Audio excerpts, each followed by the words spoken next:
Just a warning, you're gonna hear the F word a lot in this episode. I'm Mila. I'm 12, and I play drums in the band. I'm Bella. I'm 18, and I play guitar in the band. I'm Lucia. I'm 15, and I also play guitar. I'm Eloise, and I play bass. I'm 14, yes. We all sing. Yes, we all sing. There's one band that came up over and over again during our interviews for this podcast. The Linda Lindas. The Linda Lindas? The Linda Lindas. The Linda Lindas. The Linda Lindas. People really light up when they talk about the Linda Lindas. There's something really authentic about their approach to music. You can feel it comes from their heart, not something they overthink or want to show off. Bikini Kill drummer Toby Vale had high praise for this all-femme band. They're very, almost intimidatingly fierce. The Linda Lindas first started playing together in 2018. The following year, they opened for Bikini Kill and played a set of cover songs for a crowd of thousands of people at the Hollywood Palladium. Remember, they are teenagers, and at the time, 3 of them were preteens. In 2021, they debuted a new original song in a performance at the Los Angeles Public Library. The song was a response to a racist incident recounted by the youngest band member, Mila de la Garza. A little while before we went into lockdown, a boy in my class came up to me and said that his dad told him to stay away from Chinese people. After I told him that I was Chinese, he backed away from me. Eloise and I wrote the song based on that experience. So this is about him and all the other racist, sexist boys in this world. 1, 2, 3, 4!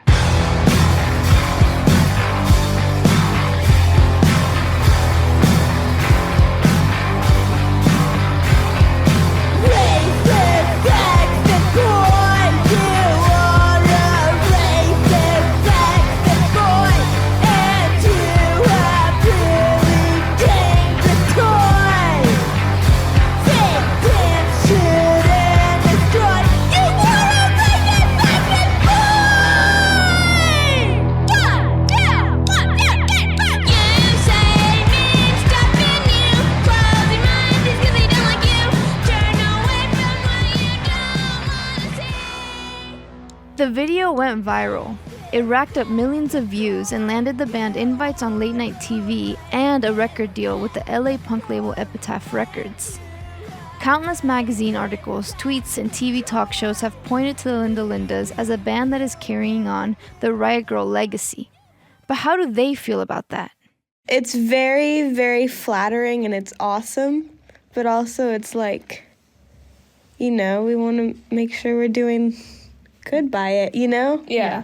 I mean, like Bella said, it's awesome that people have said that, but it is like, I feel like there's pressure there to like make sure live up to like the legacy or whatever, Yeah. But I mean, at the end of the day, our band is just like whatever we feel like doing, and it's about having fun. And as long as we're like having fun with what we do and we feel like what we're doing matters, then I guess we'll just keep going, Like, we're not trying to be Riot Grrrl or be one particular thing, We just want to be a band that has fun and makes music and like makes something that feels important to us. 30 years later, the label Riot Grrrl feels fraught in some ways. Technically, the movement ended in the mid to late 90s, when some of the original bands broke up and Riot Grrrl chapters started to dissolve. But I think it's fair to say that it never really ended. Riot Grrrl was so much more than music and zines. It's an attitude, a feeling, a set of political beliefs.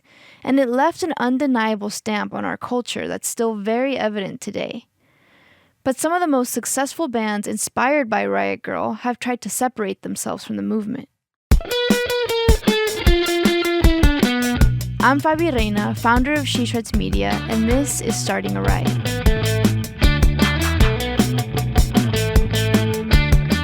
Corin Tucker has a very specific memory from a show Heavens to Betsy played in the early 90s at a gallery in Bellingham, Washington. It's not so much from the show itself, but what happened after the band got off stage. We played our show, and I literally was like arguing with like 6 guys afterwards. They're like, "You're really sexist because you're saying all this stuff about men and you're putting women above men." And it was like met with a lot of arguments. After arguing with all those guys, Tucker was approached by a young woman named Carrie Brownstein. Carrie walked up to me and she was like, hello, I would like some more information about Riot Grrrl.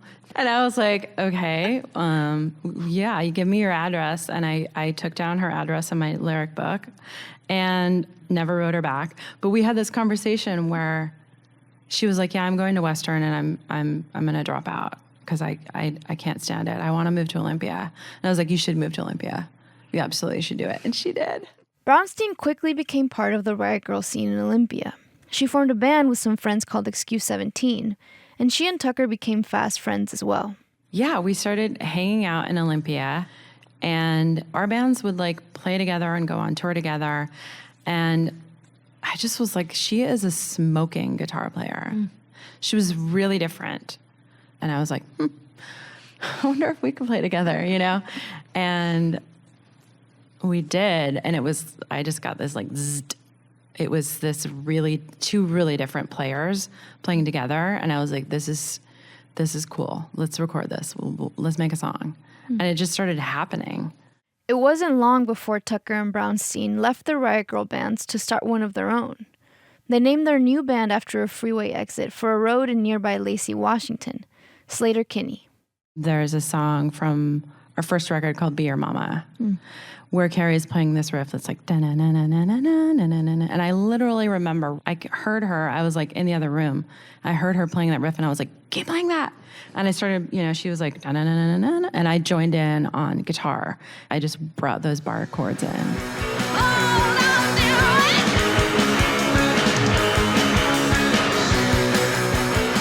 And I was suddenly like, just suddenly was like a rock song, and like, it was literally that moment where I felt like we were like greater than the sum of who we are, like with writers, like because of like the different abilities that we had, we were able to make this song that was like big and like sounded like a rock song. You can hear the Bikini Kill in that song. Sleater Kinney's first 2 albums were released by Chainsaw, the Olympia label started by musician Donna Dresch.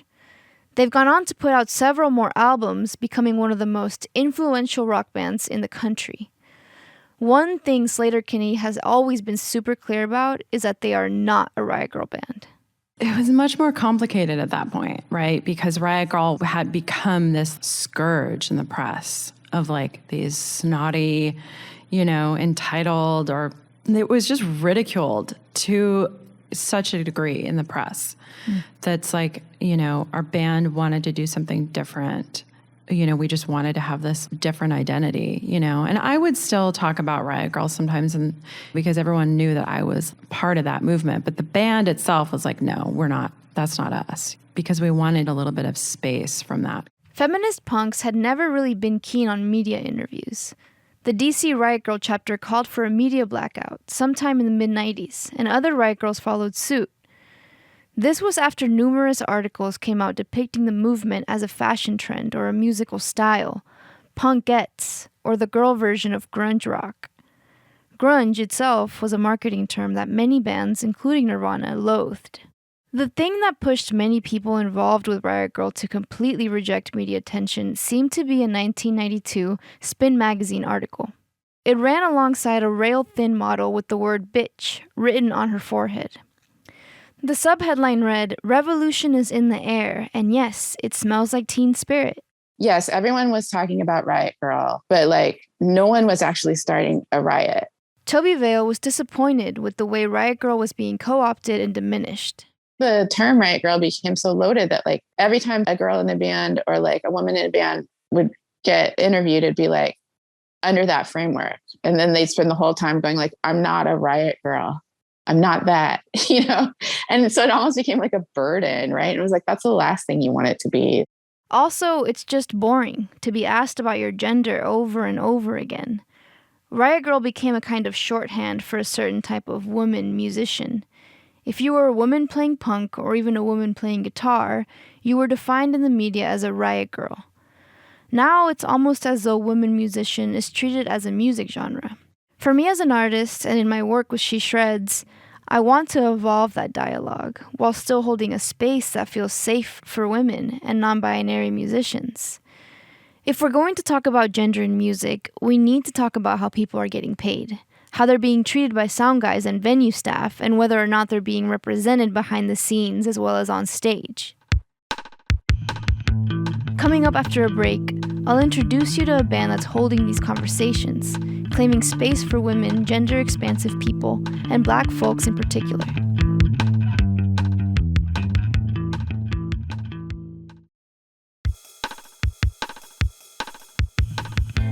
Many people will say punk is dead. Punk, as a format used to disturb and challenge social norms, has become watered down in its mainstream iteration. But if there's one band that I think is bringing punk back to life, while utilizing the best of Riot Grrrl's blueprint, it's FUPU. Hi, my name is Jasmine Yende.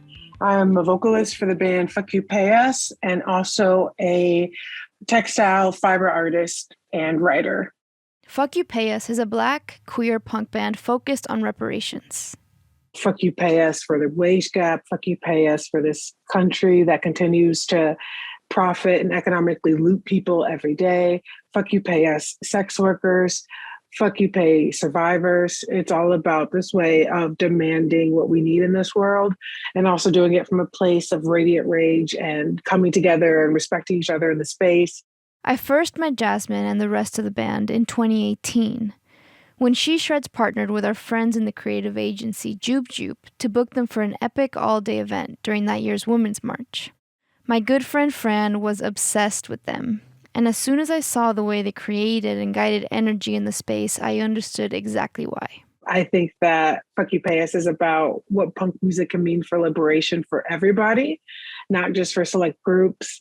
And yeah, femmes to the front is what I think really represents Fuck You Pay Us. It's like about bringing us into this space and then also honoring us and the experiences that we have that are unique and inherently punk. Hearing Jasmine say femmes to the front and thinking about it as an evolution of girls to the front really resonated with me. Femmes hold such a broader, wider range of identities, and it just feels so much more inclusive.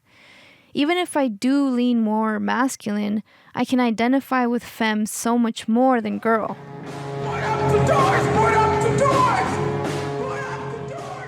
I think that Board Up is one of my favorites because it just brings out this like, I don't know, it's almost like lurking quality. It's all about like this rumbling that kind of like happens, you know, like as you start to wake up to like the injustice in this world, like first like the lights start to come on and then doors start to open in your mind. And then it's like, okay, wait, I gotta go destroy some shit. And then it's just time to tear down the White House. The band's first show was a Fuck the Election party in 2016. They're now a four-piece, but at the time, it was only Jasmine Nyende and underground hip-hop artist Uhuru Moore. They had been practicing and working on songs together for a few months before the Election Day show. I feel like the name came first, and then we just devised this way to live up to it. It definitely started in this way where in our like band practices would be me, Uhuru, our instruments, our ancestors, our pain, our trauma, our joy, our jokes, maybe some beer. And for me as a vocalist, I had to like create these new ways of even like knowing how to take care of my voice and honor my voice and sing these songs that aren't maybe instinctual to maybe what you would think as punk music, but then were instinctual to me and my body and the way I wanted to express the power behind our music and behind what Fuck You Pay Us feels like. Jasmine was born in LA in the 90s. When she was in high school, she discovered Riot Grrrl bands. And when she was deciding where to go to college, she felt very drawn to the Pacific Northwest because of its connection to punk and the Riot Grrrl movement. I mean, I was in Compton, you know, like it's interesting to think about how that culture even influenced me and met me where I was, and, you know, and inspired me to feel like I could go, you know, go to Portland for college or whatever. But I would say that like what Riot Grrrl really represents is this way that you don't ever have to be afraid of the music that you can make and or be afraid to change it up, switch it up and like find new avenues of expression. When Bikini Kill reunited in 2019, they played 4 shows at the Hollywood Palladium. The Linda Lindas were an opening act for one of those shows, and at another one, Fuck You Pay Us opened. That show really inspired a lot of people and definitely just kind of like showed me the scale of how strong this message could feel and be for other people. And I deeply appreciate that we did that show and like that space. And that was one of the biggest crowds that the band has performed in front of. And I think that it was like a really great experience in that way. But it was unfortunate that like the space itself didn't honor us, like the Palladium itself didn't respect us. And there was like some trouble backstage, but I at least appreciate that we got the chance to like do a show like that. It will always be an amazing life experience to open for Bikini Co. I wanted to ask Jasmine about the experience that she and her bandmates had at that show.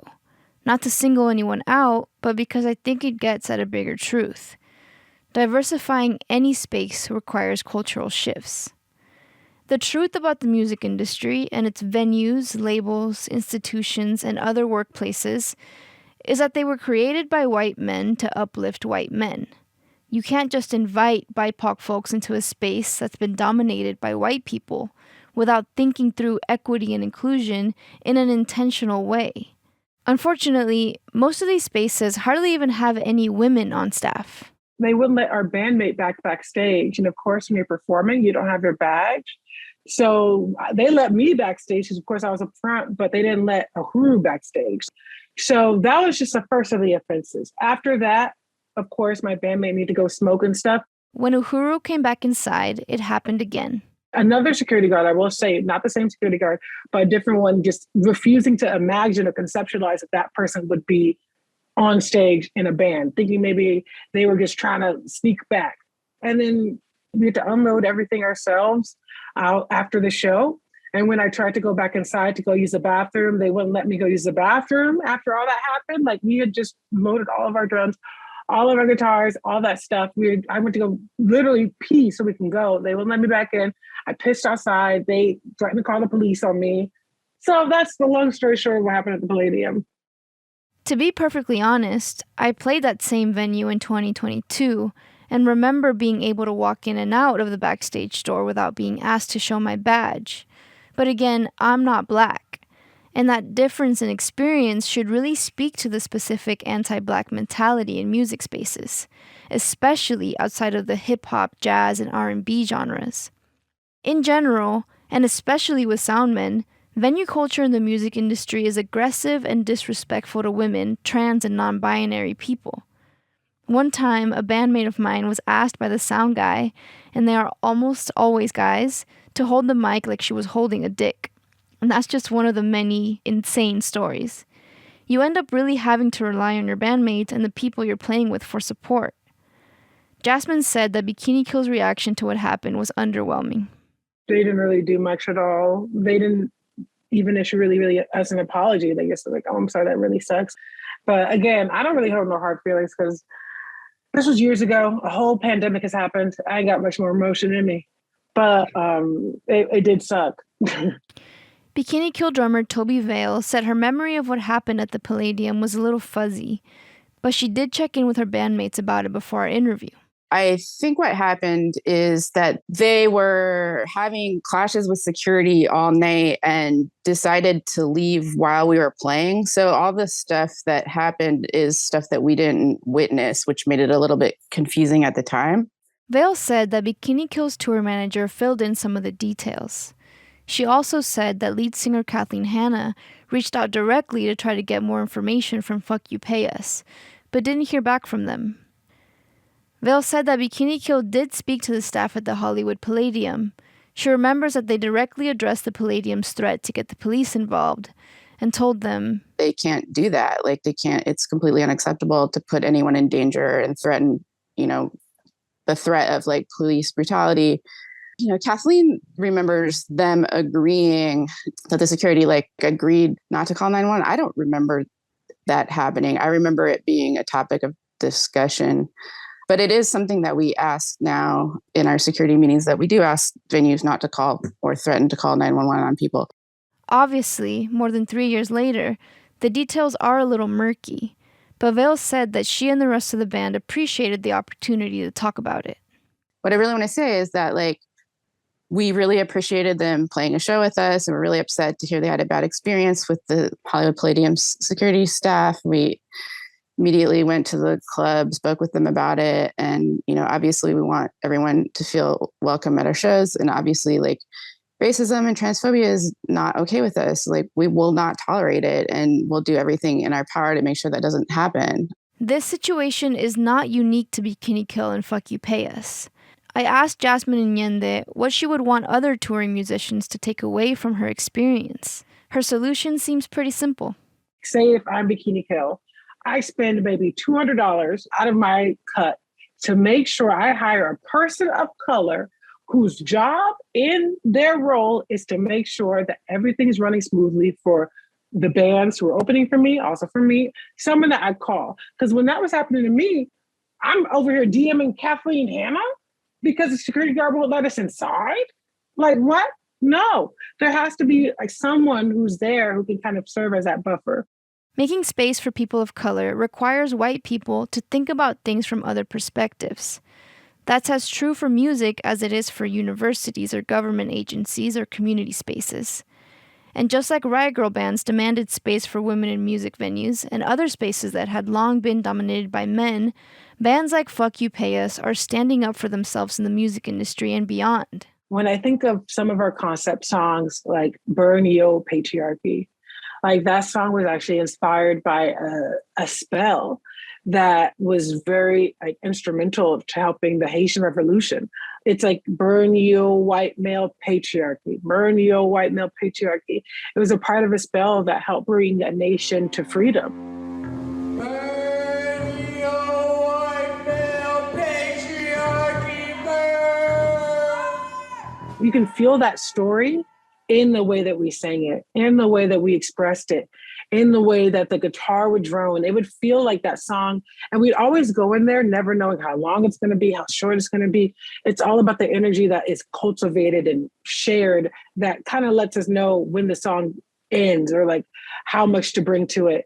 Seeing Fuck You Pay Us live brings out something deeply internal and intuitive from within me.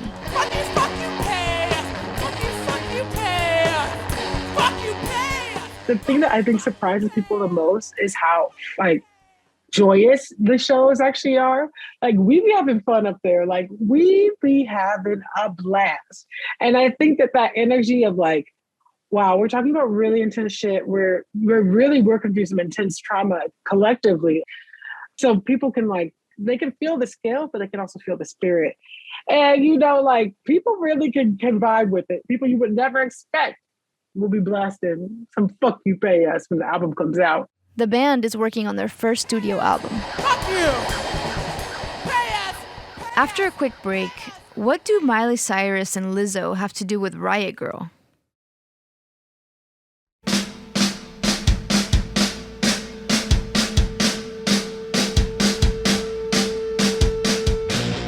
In 2021, Miley Cyrus covered Bikini Kill's most iconic song, Rebel Girl, during her Super Bowl halftime show. Toby Vale loves how much people still love that song. It's a great pop song. It just sort of appeared. That's the way. It's like magic, you know? And it resonates with people.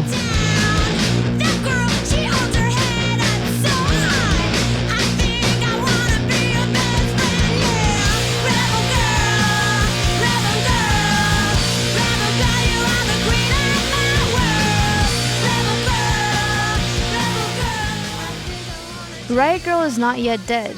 Actually, sometimes it feels like the opposite. People are still finding out about it and getting inspired by the sounds and ethos that came out of that movement.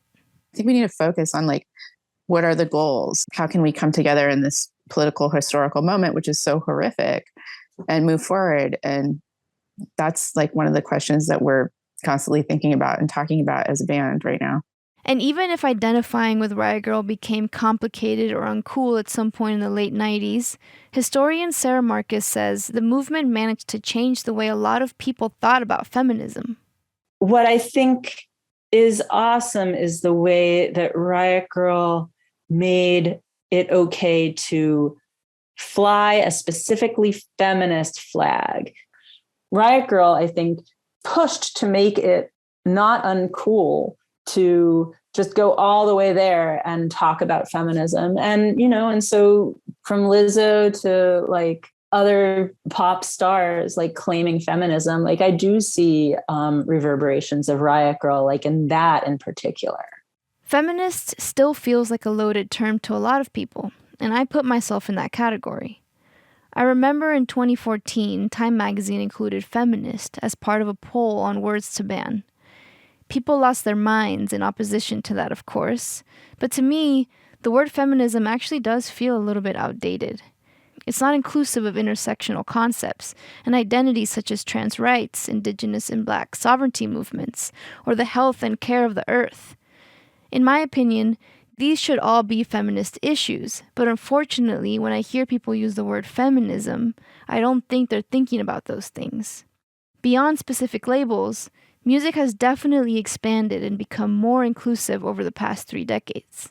I think there's so many more doors that are open now for musicians, thinking about what my kids are into and the music that they listen to. It's not that big a deal to see a female artist now, who's like completely in control, or a trans artist. Mm-hmm. I took my daughter and her friend to see Cave Town at Crystal Ballroom, and it was off the hook. I'm a dumb teen boy. I eat sticks and rocks and mud. I don't care about the government. Cave Town is a trans singer-songwriter from England. He doesn't sound necessarily like a Riot Grrrl band, and that's not the point. The first time I saw Lizzo play, she was actually opening for Sleater Kinney. Yes, that Lizzo. The one with her own reality show who plays to sold-out crowds at huge stadium-sized venues. Way back in 2015, when Sleater Kinney reunited after a 10-year break, they brought Lizzo on tour as their opening act. The pop star's 2022 album Special features a song called Grrrls, spelled with no I and 3 R's. The song references Lorena Bobbitt, the sexual assault survivor who made headlines in 1993 for cutting off her abusive husband's penis. I'ma go Lorena Bobbitt on him so he never fuck again. Now you can't fuck again, bro. Sadly, Lizzo declined to be interviewed for this podcast, so we don't really know how she feels about Riot Grrrl. But we do know that she's a proud feminist, and so are the Linda Lindas. Yes, we're feminists. Yes. Yeah. The Linda Lindas' first album, Growing Up, came out in 2022. The songs are catchy, clever, silly, and angry. I like Why, the song Why, because that's like one of those ones that like you can headbang to, and then like you could march around and like do just a bunch of stuff. It's just a very fun song to like be angry at. I don't know.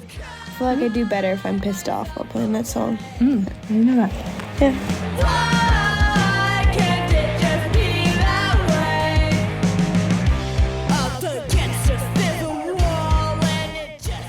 Part of my excitement towards bands like the Linda Lindas is getting to see that political, emotional, and mental growth that even my generation just didn't have access to, and definitely did not have support for. It's incredible to witness people, and especially women and trans folks of color, getting to be free in their expression and in their creativity earlier in life. When we were talking about the Linda Lindas' relationship to Riot Grrrl, Lucia de la Garza articulated something that I've always felt too. I think it's pretty powerful that there are all these women that created a movement that is still lasting today, though. Like, that's something that's really admirable about the Riot Grrrl movement, is that even though its legacy is mixed, like, it really did. It opened so many doors for so many people, and we would definitely not be here today if not for that movement.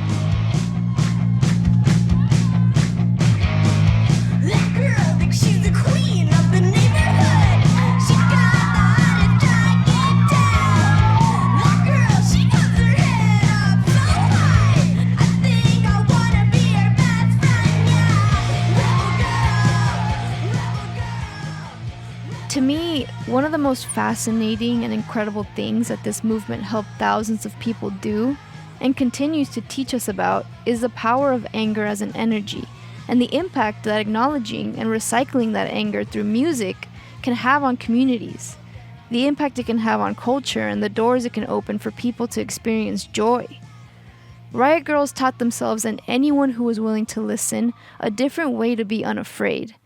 They used community as fuel and music as a shield, building tools along the way that created a strong foundation not only for women to be strong and safe, but for the concept of belonging to continue to be accessible to everyone, even if you have to fight for it.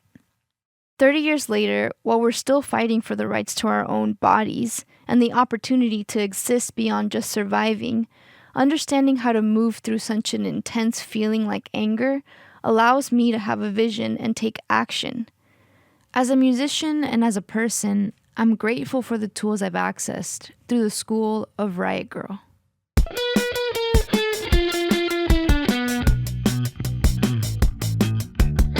Starting a Riot is brought to you by Oregon Public Broadcasting and She Shreds Media. Thanks to all the members who make podcasts possible at OPB. This podcast is hosted by me, Fabi Reina. Julie Sabatier produced this podcast, and I'm going to hand the first part of these credits over to her. The songs you heard in this episode were Racist, Sexist Boy and Why by the Linda Lindas and Rebel Girl by Bikini Kill. You heard the original and the Linda Lindas version. Thank you to the band members and to Terror Bird and Kill Rock Stars for allowing us to use these songs. You can find a playlist on our website, opb.org/startingariot. You should also go out, buy the music, and support the artists. Our editor for this project is Sage Van Wing. Our theme music is composed by Ray Aggs. Listen to their solo projects and their bands, Trash Kit, Shopping, and Sacred Paws. Our sound engineers are Naleen Silva and Stephen Cray, all mixing and mastering by Stephen Cray. Thanks to Ryan Haas, Anna Griffin, Donald Orr, and Prakruti Bhatt for their listening ears. Also, thanks to JT Griffith and the team at Liminal Music for their help with music rights. Thanks to Nathan Fossold and Black Book Guitars for providing amps for our interview with Corin Tucker, and to Polaris Hall for hosting that interview. And thank you to Jared Walker, who had the idea for this podcast in the first place. The other songs you heard in this episode were Be Your Mama by Sleater Kinney, Board Up, Spiritual Warfare, and Burn Ye Old White Male Patriarchy Burn by Fuck You Pay Us, Girls by Lizzo, and Boys Will Be Bugs by Cavetown. If you like our podcast, please subscribe wherever you get your podcasts and leave a review. It helps people find us. Woo!